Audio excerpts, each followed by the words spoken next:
we need to talk about rap's new big three. Because for the last fucking decade, Drake, Kendrick, and J. Cole have had the game on lock. But it's 2025. Their run is legendary, but it's almost over. And whether you like it or not, there's a new generation already taking their spots. So today, I'm going to be making my prediction for who the next big three will be, and I guarantee you're going to disagree with me. I've got one pick that's pretty obvious, one pick that's a little controversial, and one that I think y'all are just going to cook me for. So we're going to get right into it and list all three. If you're new here, my name is Ron. I upload weekly videos on hip-hop and just stuff going on behind the scenes in the industry. So if you're new here, be sure to subscribe so you don't miss a future upload. Also, every subscriber I gain in the month of August is going to contribute 1 penny towards Team Water, Mr. Beast's initiative to get clean water to everyone around the world. So if you want to help a good cause, be sure to subscribe. Now let's get right into it. So when you hear the big three, automatically you always think Drake, J. Cole, and Kendrick. They've been running the game for the last 15 years now. And it doesn't look like there's any sign of them slowing up. It doesn't look like anybody has come for their spot. And we've had artists who have tried, who have gotten their big runs.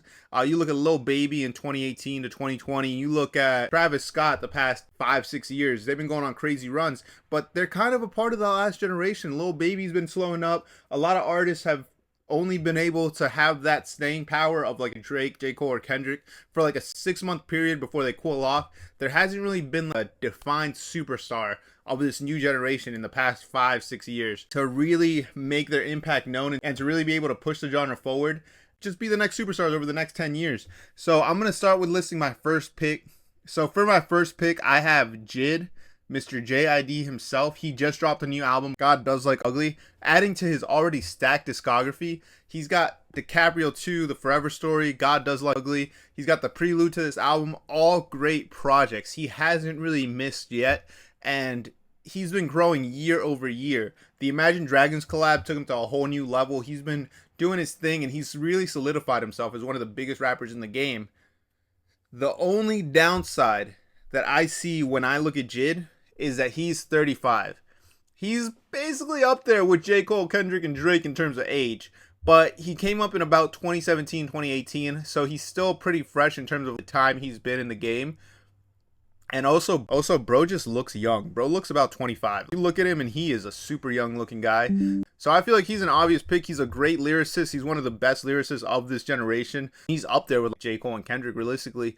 And so I think him signing to Dreamville was an amazing move. Dreamville, he is the moneymaker for Dreamville outside of J. Cole. So anytime he drops, they're going to put their marketing dollars into him. They're going to make sure that he's positioned well and he's positioned to succeed, to bring them the most revenue possible. Because he is their money ticket. He is the guy who's going to hold up the label for the next 5 years outside of J. Cole. I think he's in a great position. He's with a great label and he's been doing his thing. He's been really making waves over the past 5 years. This album that he just dropped has been received really well. And he actually just set a career record with 8.8 million streams on opening day for his new album, which is crazy. So a lot of people are checking out for him. A lot of people are wanting to check out what JID has going on. And I think he's got a lot of room to grow over the next 5 years. I don't think he's going to slow up at all anytime soon. So that's my number one pick. For my number two pick, a little more controversial, I'm going to go on a limb and say Jack Harlow. I know y'all are going to cook me. I know we just made that video on Jack Harlow a few weeks ago, but let me cook for a second. Jack Harlow has been somebody who has had staying power over the last 5 years. And even though he's not as respected in rap as like a JID, he has had a bunch of chart-topping hits. He's had big collaborations with artists in other genres. You look at his collaboration with Jungkook. You look at his collaboration with Lil Nas X. He has that versatility to be able to travel outside of the hip-hop genre and to really be able to create smash pop records that have like the wide appeal of like a Drake record or like, I think it's a really good trait to have, but it's also a double-edged sword because Jack Harlow is somebody who over the past 3-4 years has really been leaning over into that mainstream pop sound, and he's really been focusing on getting that broad appeal and trying to expand his fan base, which also in a way alienates your hip-hop fans because they want like loose Jack Harlow. They want the confetti Jack Harlow, but you're giving Come Home the Kids Miss You Jack Harlow, which we all know Come Home the Kids Miss You was not a well-received album, but he's staying in that lane, and his new album rollout hasn't been going that well. He's been dropping singles. They haven't been hitting. Been sort of on the back burner for a lot of people. A lot of people didn't even know that he's been in the middle of a rollout, But I think that this album is a really big crossroads for him. If he does well with the remainder of this rollout and this album performs well, I think it extends him to really not only earn the respect of hip hop fans, but to buy him like a 3-4 years. On top of that, he's already solidified in pop. He's already solidified as a pop artist, or as a pop star, if you will. I think that Jack Harlow is somebody who can be here for another 10 years. Keep in mind, he's only 27. He's got a lot of time to grow. He's got a lot of time to really keep dropping projects and keep cementing himself and keep collaborating with other artists. One of the biggest things holding Jack Harlow back is I feel like he doesn't collaborate with other artists enough. He doesn't do features. He hasn't been featuring other artists as much recently. And I feel like that's a big negative for Jack Harlow, because I feel like a lot of his brand can benefit from collabs, and a lot of his fans would appreciate him collaborating with other artists or popping up on features. And I think not only would it benefit his streams and the numbers because he'd be collaborating with other artists and bringing their fan bases in, but it would also positively impact his image, as people are going to start showing a little more respect. You know, Harlow gets on a pop record, drops a great rap verse, or he gets like a verse on a song with Mexican OT or Big X the Plug. I feel like that earns him a lot more credibility in a way, and it starts to show that he's not good for rap collaboration, because he's not really collaborating with other rappers or his peers. A lot of his collaborations just tend to be sort of the immediate scope of his peers, which I think is holding him back a little bit. I think if Jack Harlow does really good with this project, he still has a lot of promise, and he's going to be here for the next 5-10 years. So I think that he's somebody who can be solidified as a Drake of this generation's big three. He just has to earn the respect of hip hop fans, I feel like. And for my number 3 pick, this is going to be the one that y'all cook me on the most. Doechii. I know that Doechii is probably the most hated rapper in the game right now. She gets so much kickback, but I think it's unwarranted. I think that it's forced. I don't think that it'll last. I think that with her next album, she's going to prove to really be a staying power, and she has a chip on her shoulder.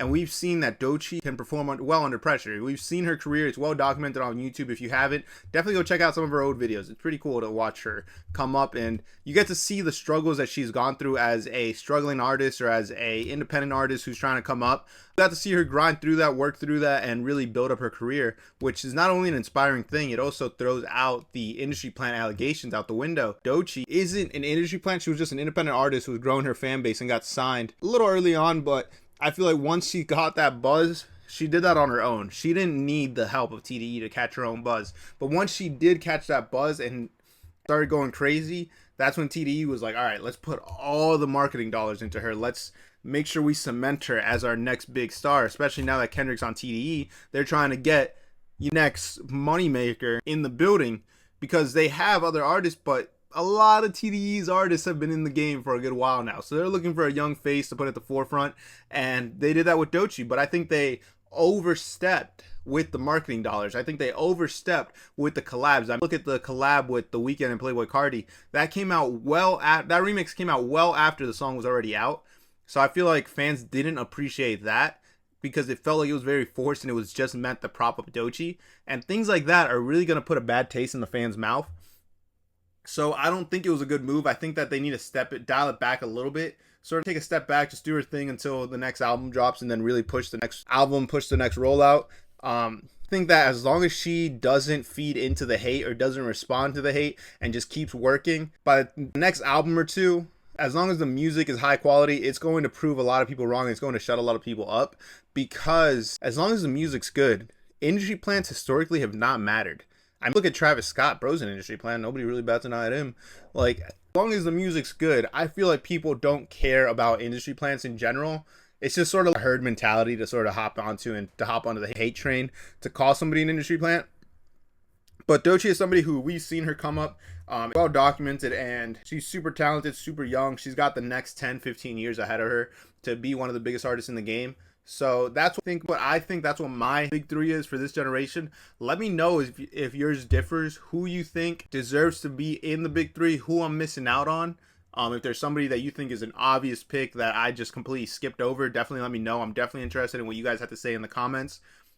Thank you guys so much for watching the video all the way through, for liking, subscribing. It helps out a ton. Remember to subscribe if you haven't. We are donating 1 penny for every new subscriber this month to Mr. Beast's Team Water charity. So every subscriber is helping towards a good cause. So other than that, I don't really got much else for y'all. I got another video coming out either tomorrow or the next day. I got a couple videos in the cut that I'm editing right now. So definitely be on the lookout for those. I look forward to seeing you guys in the next one. I hope you guys have a good rest of your day, and I'll see you hopefully tomorrow. Peace.